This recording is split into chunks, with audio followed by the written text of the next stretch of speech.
tuke mag oko en puoch gi pak ne tim ma Nyakach nikech ne giting'o bendera ma piny Kenya kendo dhi nyime kod wechego ma bende wagero ni higa manyien gibodhi nyaka East Africa kaka gisesingo. En skul mantiere kod tuke mathoth kama oting'o adhula, pod gitugo tugo mano mar agoko kaachiel kod mago motenore kod pich lwedo, handball to kod volleyball.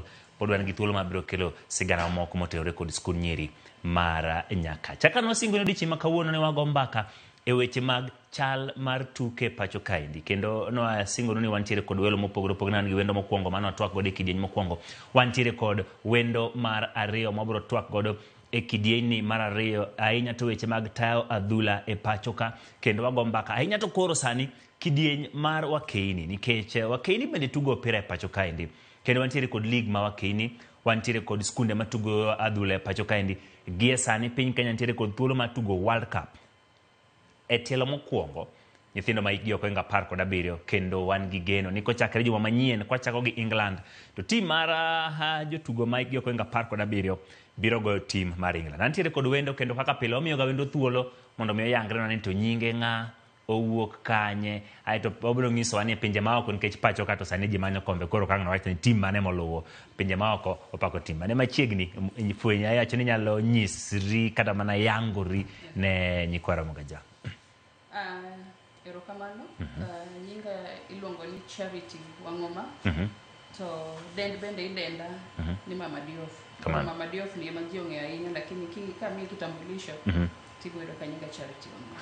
Koro Mama Diof ni en mar wacho ni pap kama ji tuke mopogore opogore ma ji dendi godo. Pap kama ji tuke mopogore opogore gi an diere manadongo ntiere jatugo mano mora sana mane Senegal iluongo ni El Hadji Diof. Kamano. Ng'ano ne nie chunya mogik, kendo ka nachako tugo mpira nadwa natugo kaka en. Kamano. To napango ni chieng' moro ka Nyasaye ne miya nyathi ma wuoyi naluonge ni Diof. Koro ka nayudo wuoyi to naluonge ni Diof. Kamano. To nyingne ma koro moko emong'eyo ma ji luongo. Koro mano Mama Diof. Erokamano Mama Diof. Wach machal gi weche mag tuke mag adhula e pacho kaendi, iseneno kaka itayo tuke mopogore opogore. Sani ang'eyo ni ng'at ma bende koro wuok oko madwaro mondo mi chung'ne Wakeini e weche mag tuke pacho kaendi. Yang'ona ni to ang'o ma isetimo chien kane weche mag tuke mamiyo koro gi sani neno ka inyalo mako lew mar tayo weche mag tuke ma Wakeini e pacho kaendi e kidieny mamalo mar FKF? Adwa duoki chien matin ni weche mag adhula mag nyirigi an nachako chon kabisa, nachako tugo chon. To yora malong'o mar adhula mar nyiri nachako Nyakach Girls, mana neno kar kaka tugo rugby. Kamano. Nyakach Girls ne wana tuge football malong'o.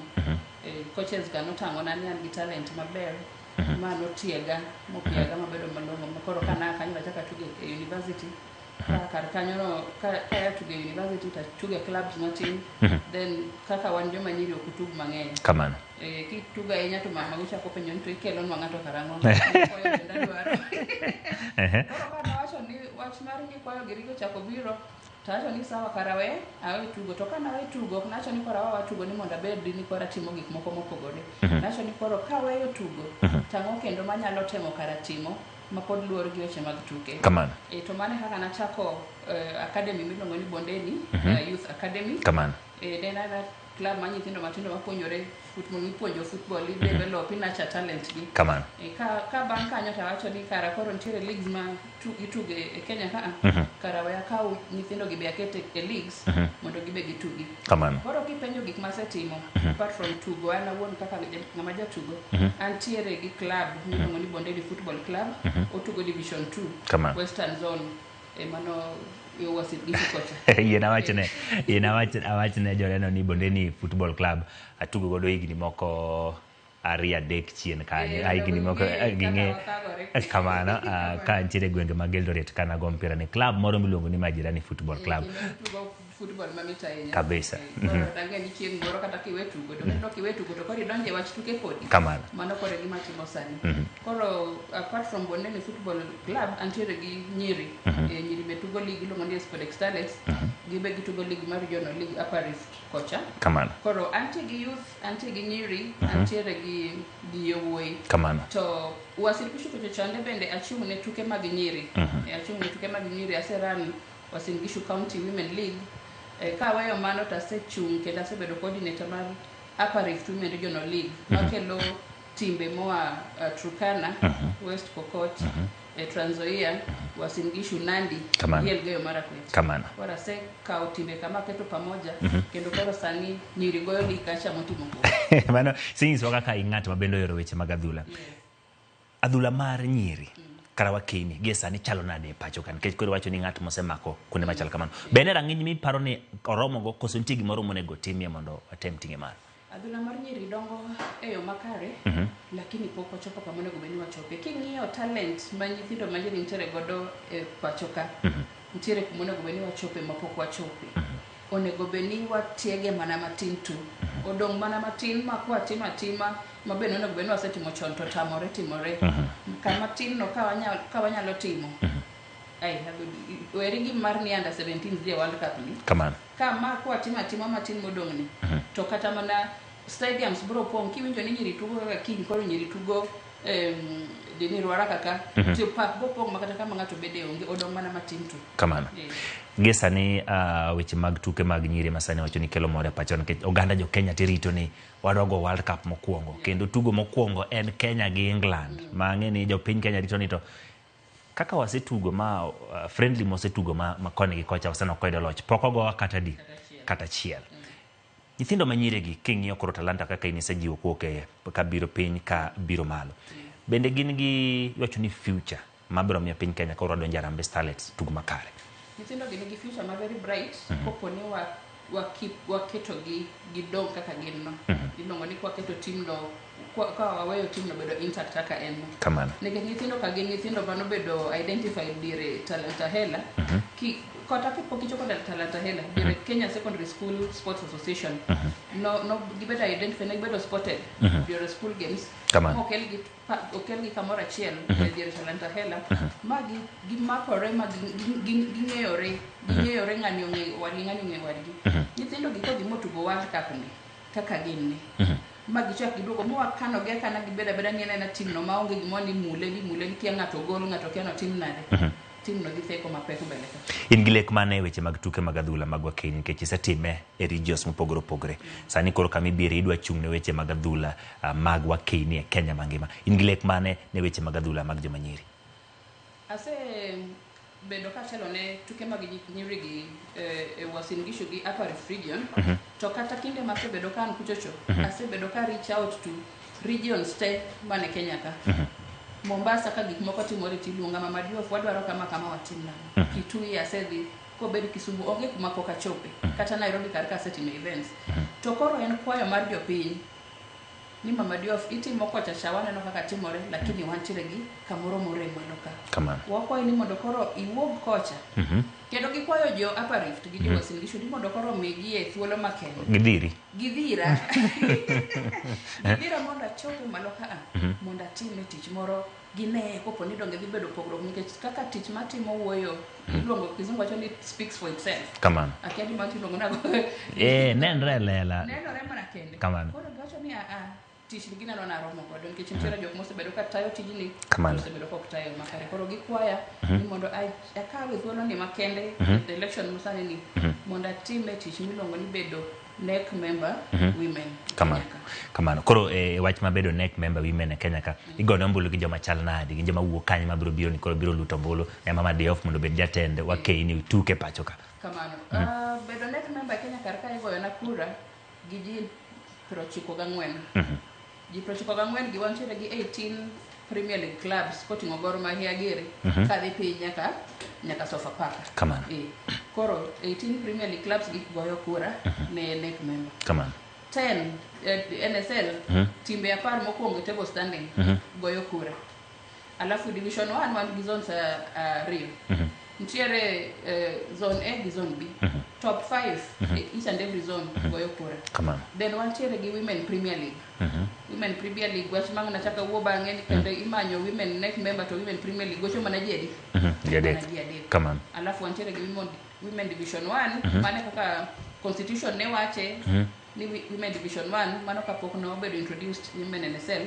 Koro masani wan gi NSL ni akia ni jo division 1 kama pod dhigo kura kosen NSL gi wabro ng'eyo bang'e ka gigolo final list mar joma dhigo kura. And then kiweri gi jok ma wacho go ntiere representative mar coach achiel e Kenya ka, representative mar players achiel e Kenya ka, representative mar referee achiel e Kenya ka, to kod branches gin kaka counties. Koro county kacha chairman mar kila county. Koro wan kendo gi 48 other nikech football onge gi 47 counties. Nairobi ka giketo Nairobi West gi East. Koro kibire football ka wan gi 48 counties. Koro jok ma kono ika gichakiriwa gi 48 chairman mag branches. Koro wabedo gi 94 voters. Mago ji prochiko gwelgi ema nyaka go na kura. Koro yiero maruen karango to busetero tese mag nomination mami gwelo godo. Yiero maruen tarik 7 mar Disemba to tese to watero Monday tarik 14. Mano wuok tich makiny. Wuok tich ni wan kananda go kinyi mang'ich watero karatese an kaka Mama Diof time momiya gi board chande en saa bore wangi lakini abo chopo kacha chon mondo be ane jowadwa mabende wadhi compete godo ang'igi ing'eni kaka ne jok moa kar ka jo boxing ka kidhi go ringa ting'eni nyaka ikwong isome ing'eni ochal nade koro abo chopo kacha chon mondo ang'iye be jogega gweko. Ang'eni kisedonjo kata weche mag adhula mag wakeini mag chuo bende nyalo muli paro nang'o monego time pacho ka mondo ober weche mag tuke ma pacho ka. Mokwongo an kaka Mama Diof ng'at mantiere kwanza gi youth club gi jowuoyi nyaka nyiri an kawuoyo to ok awuo mane nyiri kende awuoyo kuom football te. Koro gimokwongo momiyo football mane pacho kar ka ok dhi maber en corruption gi mismanagement of resources. Gimokwongo manyaka tim makata kama matek to ni nyaka waloke tim mar kwalo resources mosebiro monego bed ni konyo ji. Nyaka wa make sure ni corruption wadil godo. Kwasetieko mago to tich bobedo mayot nikech kata mana ng'at mane dwa keto pesa ne football bobedo ne mayot. Sani kata kidhi approach organization moro ni mondo kele kata mana pesa football to gikoni bokwal. Ineno?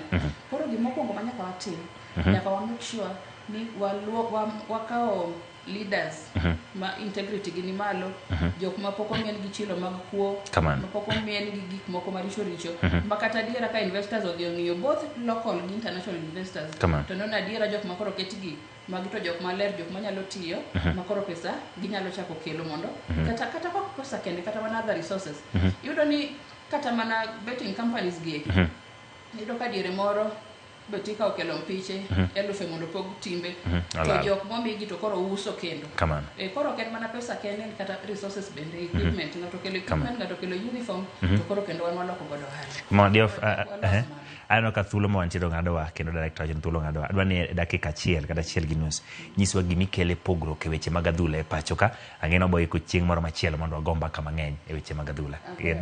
So gimokwongo ma adwa timo ji temo ng'eyo ni antiere gi very powerful network connection. Koro gimokwongo ma adwa timo adwa make sure ni sponsorship league mitige Kenya kar ka nyiri onge kata mana gi title sponsor gionge shirt sponsor kendo gionge gi prize money. Adwa make sure ni teams te clubs te mag nyiri chakre piny ni grassroots kabiro malo taya ka taya ntiere gi sponsor yo koro tich bedo mayot. Kasetimo mano tadwa make sure ni waketo gimiluongo ni gender equality, equity gi inclusion. Getting pitch show eming'iyo mondo yo mar nyiri kata ni mar nyiri ng'iyo mondo chuo ing'iyo gi maromre. Then mano korumo to adwa ng'iyo gimiluongo ni leadership and governance. Ji aila mage makoro wakelo in place nikech kata ken women football no kata koponi oyiera ni nyaso yeno yiera ji aila mage matiyo godo gin jok moko ma ong'eyo gima gitimo koso gin iluongo ni flower girls ana adendo gi ni flower girls so en obedo ikiwacho gimoro to yes koro mano gima dwani wakwongo watim mondo walos mago bed maber. An kaka Mama Diof kadonjo to gik makamago wabatimo kendo pich nyiri bobedo man gi pesa nyiri gichulo to mpira ni be kelo pesa. Nyakoro mga juang en mani thuolo ng'ado mathin lakini asingo nuni Mama Diof otero wacho notero tesene chieng' wuok tich kosetero tas obo chako manyo thuolo mondo bi wago mbaka ahinya to weche mag tuke mag adhula. Ng'eni Marab ni nitiere kod penjo mathoth e weche mag tuke mag adhula mag wakeini wagonero kamano kuom biro kendo thuolo maloso kodwa okorum gi kanyo pod wantiere kod mathoth mobro goe mbaka e weche mag pau tuke nyakendo ngeso manyien mane pau tuke kaendi ji nitiere yweyo kwago mbaka English Premier League lose timbu waromre chieng' ngeso manyien. Nyinga Ochieng' Emmanuel.